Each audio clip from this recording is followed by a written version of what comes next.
तो दोस्तों आज हम डिस्कस करेंगे how to find direction of magnetic field and magnetic force. ये एक ऐसा कॉन्सेप्ट है जिसमें मोस्ट ऑफ द बच्चे जो है कंफ्यूज ही रहते हैं, लेकिन मैं एक ऐसा सॉलिड तरीका बताऊंगा कि डायरेक्शन निकालना तुम कभी भी नहीं भूलोगे। इवन नींद में भी तुम मैग्नेटिक फील्ड मैग्नेटिक फोर्स की डायरेक्शन बता देंगे। तो स्टार्ट करते हैं बिल्कुल बेसिक से समझेंगे कि भाई ये डायरेक्शन वगैरह का खेल आया कहाँ से। जैसे मान लो अपने पास होता है कोई भी वेक्टर, मान लो कोई भी वेक्टर है अपने पास सी वेक्टर, और सी वेक्टर अपना क्या है, ए वेक्टर क्रॉस बी वेक्टर है। सी वेक्टर है अपने पास ए क्रॉस बी। अब हम जानते हैं इसमें क्रॉस प्रोडक्ट की प्रॉपर्टी होती है कि भाई ये जो सी वेक्टर होता है ना, सी वेक्टर जो है वो परपेंडिकुलर होता है ए वेक्टर के भी, और सी वेक्टर जो होता है वो परपेंडिकुलर होता है बी वेक्टर के भी, है ना। फिजिक्स में ऐसे बहुत सारे फॉर्मूले होते हैं, मैग्नेटिक फील्ड मैग्नेटिक फोर्स वगैरह, जहां पर क्रॉस प्रोडक्ट आता है और वहीं पे हमेशा डायरेक्शन की बात आती है। तो हम बिल्कुल बेसिक से समझ रहे हैं कि क्रॉस प्रोडक्ट में हम सी वेक्टर की डायरेक्शन कैसे निकालते हैं। सी वेक्टर की डायरेक्शन निकालने के लिए बच्चों हम यूज करते हैं राइट हैंड थंब रूल।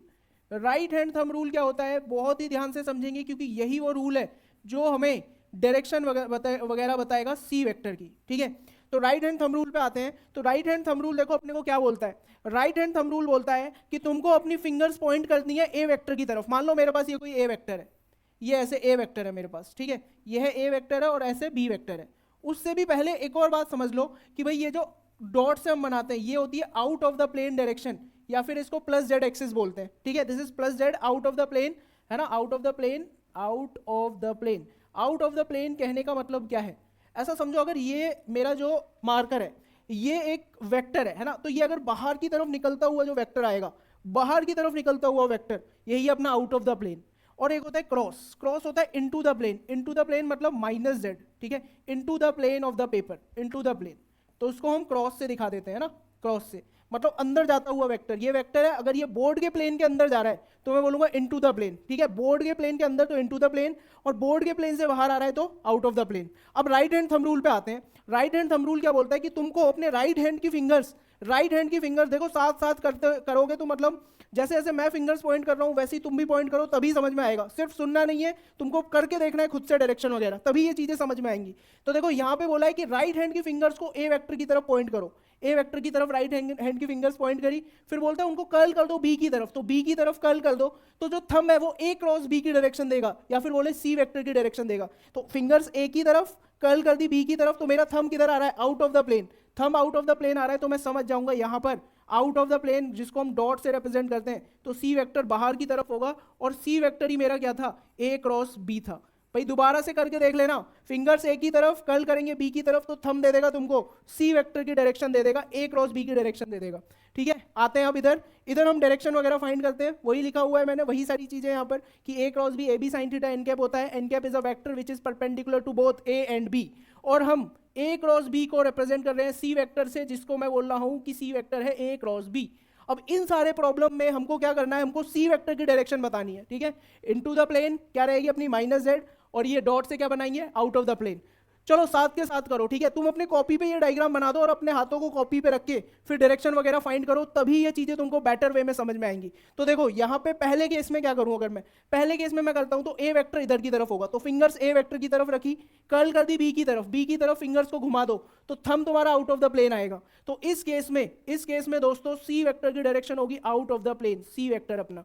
इस वाले में निकालते हैं फिंगर्स को ए की तरफ। मान लो मैंने फिंगर्स ए की तरफ ऐसे रख ली, ठीक है। अब कर्ल करूंगा बी की तरफ, बी वेक्टर पीछे है, तो ऐसे मैं फिंगर्स पीछे कर्ल नहीं कर सकता, उंगलियां टूट जाएंगी मेरी। तो मैं क्या करूंगा, अपने जब भी ऐसे फंस जाऊं कि मेरा उंगलियां मेरी कर्ल नहीं हो पा रही, तो मैं हाथ को फ्लिप कर दूंगा। हाथ फ्लिप कर दिया मैंने, ए वेक्टर इधर और बी की तरफ कर्ल कर दी, तो मेरा थंब किधर आ रहा है, इनटू द प्लेन, ए ऊपर बी इधर और थंब आ रहा है इनटू द प्लेन। तो यहाँ पे जो सी वेक्टर होगा, सी वेक्टर अपने पास आ जाएगा इनटू द प्लेन, ठीक है भाई। अब यहाँ देखो ए वेक्टर प्लस एक्स में है और B vector into the plane है, तो फिंगर्स ए की तरफ कर्ल कर देंगे बी की तरफ, मतलब अंदर की तरफ फिंगर्स मोड़ देंगे, ठीक है। ये अपना ए वेक्टर है और ऐसे ये अंदर की तरफ है, ऐसे वाला, ठीक है। तो फिंगर्स को कर्ल कर दूंगा ऐसे इनटू द प्लेन, तो थंब किधर आ रहा है मेरा, प्लस वाई में थंब पॉइंट कर रहा है, तो यहां पर अपने पास जो सी वेक्टर आएगा वो प्लस वाई में आएगा। और एक बात तुम हमेशा चेक करते रहना, जैसे मान लो यहाँ पे ए वेक्टर वाई के अलोंग था, तो समझ जाओ कि जो अपना ए क्रॉस बी होगा वो वाई के अलोंग तो नहीं होने वाला। बी वेक्टर एक्स के अलोंग है, तो ये भी समझ जाओ कि ए क्रॉस बी है अपना, वो एक्स के अलोंग भी नहीं होगा, एक्स के अलोंग भी नहीं होगा, वाई के अलोंग भी नहीं होगा, तो बचेगा क्या, जेड। मतलब जो अपना सी वेक्टर या तो वो प्लस जेड में होगा या फिर माइनस जेड में होगा, क्योंकि सी वेक्टर जो है वो ए के भी परपेंडिकुलर होता है और बी के भी। वैसे अगर इस वाले केस में मैं बात करूं तो ए वेक्टर एक्स में, तो मैं यहां से समझ गया कि जो सी वेक्टर है वो एक्स में तो नहीं होगा, नहीं प्लस एक्स में होगा, नहीं माइनस एक्स में होगा। बी वेक्टर मेरा माइनस जेड में, it means A cross B, मतलब सी ना तो वो माइनस जेड में होगा ना ही प्लस जेड में होगा, तो बचा क्या, प्लस वाई बचा या माइनस वाई बचा, है ना। तो अपना देखो सी वेक्टर आ गया वाई में। तो ये चीज तुमको इंश्योर करनी है कि जो तुम्हारा सी वेक्टर होगा वो ए के भी परपेंडिकुलर हो और बी के भी परपेंडिकुलर हो। देखो इस वाले केस में आते हैं, ए वेक्टर राइट की तरफ है और मैग्नेटिक फील्ड बी वेक्टर बाहर की तरफ आ रहा है, ए वेक्टर किधर है, राइट की तरफ, ये मेरा है ए वेक्टर, है ना, और मैग्नेटिक फील्ड ऐसे बाहर की तरफ आ रहा है। तो एक ही तरफ फिंगर्स पॉइंट करेंगे, तो एक ही तरफ मान लो ऐसे फिंगर्स पॉइंट करी ऐसे, तो कर्ल हमें कैसे करनी है, बाहर की तरफ कर्ल करनी है, लेकिन ये बाहर तो कर्ल हो नहीं सकती ऐसे फिंगर्स, तो हम क्या करेंगे ऐसी सिचुएशन में, हाथ को फ्लिप कर दिया, तो ए वेक्टर इधर आ गया, बी वेक्टर ऐसे बाहर की तरफ कर्ल कर दी फिंगर्स, तो थंब मेरा डाउनवर्ड माइनस वाई में पॉइंट कर रहा है। इट मींस यहाँ पे सी वेक्टर की डायरेक्शन क्या हो जाएगी, नीचे की तरफ हो जाएगी सी वेक्टर की डायरेक्शन। अब इधर करते हैं, A vector out of the plane है और बी वेक्टर किधर है, नीचे की तरफ है, तो A vector out of the plane, out of the plane मतलब ये जो मार्कर है ऐसे, ए वेक्टर इधर है और बी वेक्टर क्या है, नीचे की तरफ है, बी वेक्टर ऐसे नीचे की तरफ है, तो फिंगर्स को नीचे की तरफ कर्ल कर दूंगा, तो ये इधर आ गया, प्लस एक्स में आ गया मेरा थंब, तो यहाँ पर ए क्रॉस बी मतलब सी वेक्टर वो प्लस एक्स में आ जाएगा। ओके, इस वाले प्रॉब्लम को करते हैं, ए वेक्टर इधर है, B vector into the plane है, तो फिंगर्स देखो ए की तरफ रखेंगे और अंदर की तरफ कर्ल कर देंगे, ए की तरफ रखा अंदर कर्ल कर दिया, तो थंब इधर आ रहा है, तो थंब क्या आएगा, ऐसे थोड़ा परपेंडिकुलर आएगा, मतलब थोड़ा क्या पूरा परपेंडिकुलर ही रहेगा ए के भी और बी के भी। इस चीज को हमेशा इंश्योर करोगे कि सी वेक्टर ए और बी दोनों के परपेंडिकुलर आए। वैसे अगर मैं इस वाले केस में देखूं तो मैग्नेटिक फील्ड जो रहेगा, मैग्नेटिक फील्ड बोल रहा हूं मतलब ए वेक्टर जो रहेगा वो हमारे पास क्या रहेगा, बाहर की तरफ, और बी वेक्टर इधर है, तो फिंगर्स क्या रहेंगी मेरी, बाहर की तरफ रहेंगी, और बी वेक्टर थोड़ा सा ऐसे, तो बी वेक्टर की तरफ कर्ल करूंगा तो थंब इधर जा रहा है मेरा, ठीक है। तो यहां पर इस केस में ये अपने पास आ जाएगा C vector.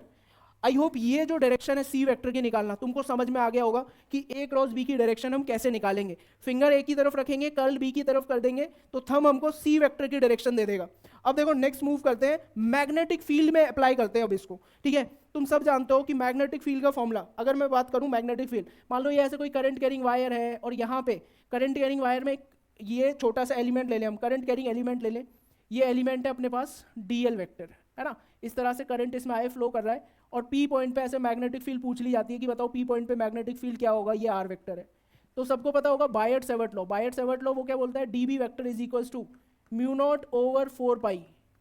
I dL vector cross are vector upon R cube. तो देखो ये फिर से वैसा ही बन गया, C vector is A cross B, मतलब डीबी वेक्टर जो आएगा ना, डीबी वेक्टर इसकी डायरेक्शन कैसे आएगी, इसकी डायरेक्शन आएगी dl vector cross are vector करके, मतलब मेरे को फिंगर्स रखनी पड़ेंगी डीएल की तरफ, कर्ल करने पड़ेगा आर की तरफ, तो थंब मेरे को क्या दे देगा, मैग्नेटिक फील्ड की डायरेक्शन दे देगा, है ना। और ये जो डीएल लेते हैं ये हम अलोंग द करंट जिस भी डायरेक्शन में फ्लो कर रहा है उसी के अलोंग हम लेते हैं डीएल वेक्टर, ठीक है। फिर से रिपीट कर दे रहा हूं कि फिंगर्स किधर पॉइंट करेंगे, डीएल की तरफ, कर्ल करेंगे आर की तरफ, तो थंब हमको दे देगा मैग्नेटिक फील्ड की डायरेक्शन। आओ अप्लाई करते हैं हम, जैसे मान लो यहाँ पे मैग्नेटिक करंट अंदर की तरफ दे रखा है, मतलब डीएल वेक्टर अंदर की तरफ होगा इसमें, है ना, और पी पॉइंट पे मैग्नेटिक फील्ड बताना है, तो मेरा ये आर वेक्टर हो जाएगा, इस केस में ये क्या हो जाएगा अपना आर वेक्टर हो जाएगा, ठीक है। अब देखो अब कैसे करेंगे, ध्यान से समझना अब चीजों को, फिंगर्स किधर रखनी थी अपने को, डीएल की तरफ, और कर्ल करना है आर की तरफ, तो फिंगर्स ऐसे अंदर की तरफ रखूंगा मैं, क्योंकि करंट ऐसे अंदर की तरफ है, तो फिंगर्स ऐसे अंदर की तरफ, अंदर की तरफ फिंगर्स रखेंगे, कर्ल कर देंगे पी की तरफ कर्ल कर दिया, तो थंब इस डायरेक्शन में आ रहा है कुछ, ठीक है, अंदर की तरफ डीएल वेक्टर आर वेक्टर इधर, तो थंब इधर आ जा रहा है, तो मतलब मैग्नेटिक फील्ड पी पॉइंट पे जो होगा वो इस डायरेक्शन में आएगा, ठीक है। This is magnetic field eight P point, dB vector बोल देते हैं। ऐसे यहाँ पे करंट जो है बाहर की तरफ आ रहा है और पी पॉइंट पे मैग्नेटिक फील्ड पूछा है किधर होगा, तो डीएल वेक्टर ऐसे बाहर की तरफ होगा और आर वेक्टर अपना कैसे बनेगा, ऐसे बनेगा आर वेक्टर,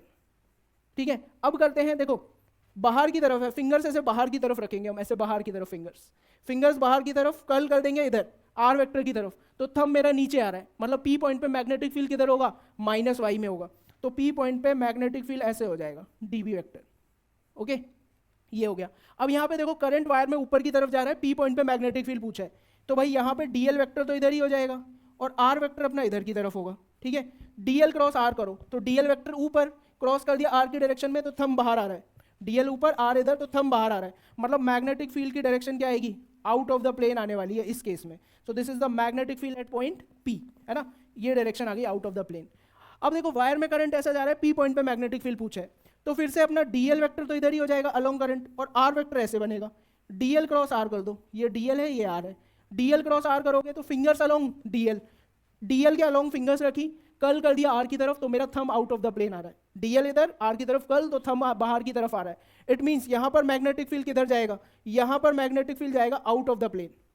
तो इधर भी अपना मैग्नेटिक फील्ड जो है बच्चों वो बाहर की तरफ ही आ गया। This is the magnetic field at point P, बाहर की तरफ। ओके देखो ये सब तुम खुद से प्रैक्टिस करो, वीडियो देख रहे हो साथ के साथ प्रैक्टिस करो, पॉज कर करके तुम्हारा सेम आंसर आना चाहिए। पॉज करो वीडियो और इसका बताओ पी पॉइंट पे मैग्नेटिक फील्ड की डायरेक्शन क्या आएगी, ठीक है। अब देखो इधर इधर क्या है, आई इधर जा रहा है करंट, तो डीएल वेक्टर भी इधर ही होगा, दिस इज डीएल वेक्टर, और इधर की तरफ होगा r vector, dl cross r कर लेते हैं, डीएल क्रॉस आर, तो डीएल वेक्टर इधर है तुम्हारे पास, है ना, क्रॉस कर लिया आर की तरफ, डीएल वेक्टर ऐसे था क्रॉस आर की तरफ, क्योंकि आर वेक्टर ऐसे ऐसे, तो क्रॉस आर, तो thumb into the plane, thumb into the plane है, तो मतलब पी पॉइंट पे मैग्नेटिक फील्ड जो रहेगा वो इनटू द प्लेन रहने वाला है। ओके तो ये आ गया मैग्नेटिक फील्ड की डायरेक्शन, है ना। अब इसका भी एक शॉर्टकट है, शॉर्टकट का भी शॉर्टकट है, ऐसा समझ लो,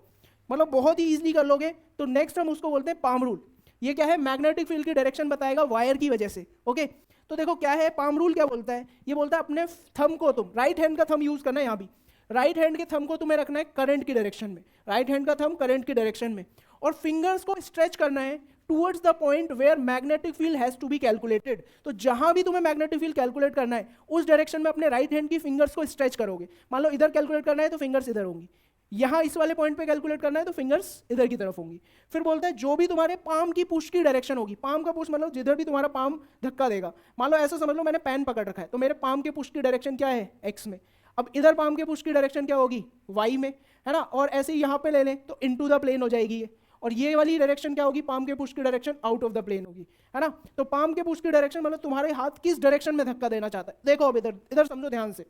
बोलता है कि पी और क्यू पे बताओ मैग्नेटिक फील्ड की डायरेक्शन क्या होगी। तो हमें क्या करना है, थंब देखो करंट की तरफ रख लिया,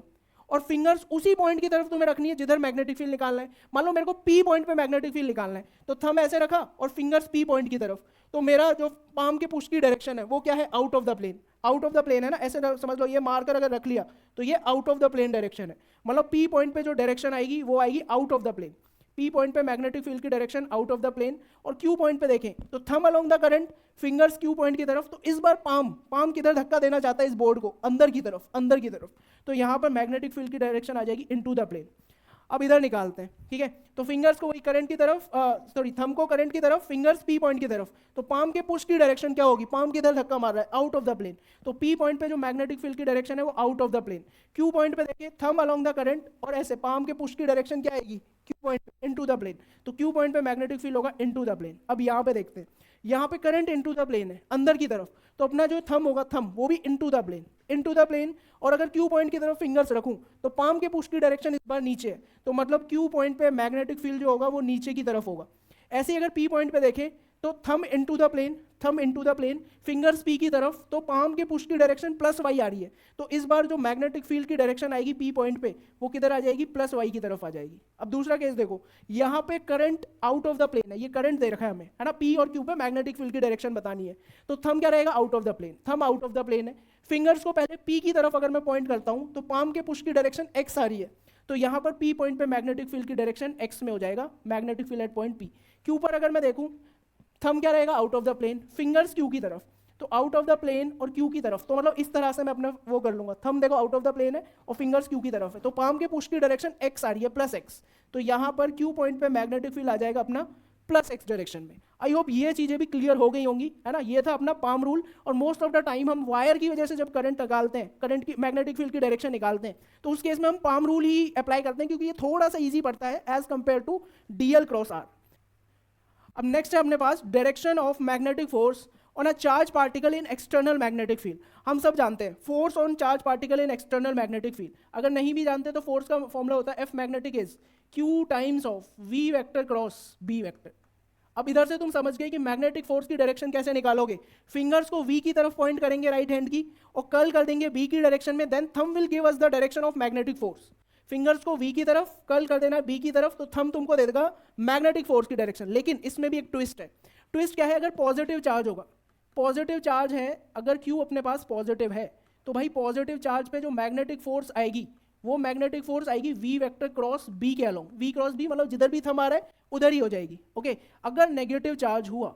तो मैग्नेटिक फोर्स की जो डायरेक्शन होगी that is negative of V cross B, मतलब opposite to V cross B। तो नेगेटिव चार्ज के लिए V की तरफ फिंगर करेंगे, कर्ल करेंगे B की तरफ, थंब जिधर भी पॉइंट करेगा उसके अपोजिट डायरेक्शन में मैग्नेटिक फोर्स लगेगी। अगर थंब अपना प्लस y में पॉइंट कर रहा है तो नेगेटिव चार्ज पे फोर्स लगेगी माइनस y के अलोंग, वही ये नेगेटिव साइन हमें दिखा रहा है। अब देखो पहले केस में आते हैं, यहाँ पे निकालना है कि Q चार्ज को हॉरिजॉन्टल मैग्नेटिक फील्ड में V वेलोसिटी के साथ प्रोजेक्ट किया, तो अपने को निकालनी है डायरेक्शन ऑफ मैग्नेटिक फोर्स। तो फिंगर्स को कर्ल पॉइंट करेंगे V की तरफ, कर्ल करेंगे B की तरफ, तो अपना जो थंब है वो क्या है, इनटू द प्लेन। तो मतलब इस पे जो फोर्स लगेगी मैग्नेटिक फोर्स वो इनटू द प्लेन लगने वाली है F मैग्नेटिक। अब इस वाले केस में आते हैं, देखो नेगेटिव चार्ज है ये, V वेक्टर इधर है, B इधर है, तो V क्रॉस B करते हैं, फिंगर्स V की तरफ, फिंगर्स V की तरफ, कर्ल करेंगे B की तरफ, तो थंब आ रहा है इनटू द प्लेन। लेकिन हम जानते हैं ये नेगेटिव चार्ज है तो अपोजिट कर देंगे, थंब को पलट देंगे, मतलब इस पे किधर लगेगा, आउट ऑफ द प्लेन इस पे मैग्नेटिक फोर्स लगेगी। तो नेगेटिव चार्ज है इस पे out of the plane,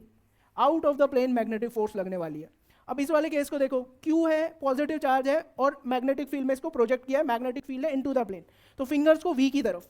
curl करा B की तरफ, तो थंब इस डायरेक्शन में आ रहा है, फिंगर्स V की तरफ, कर्ल किया B की तरफ, तो थंब इस डायरेक्शन में आ गया। तो ये वाली जो डायरेक्शन आएगी ये आएगी अपने पास मैग्नेटिक फोर्स की डायरेक्शन। ठीक है,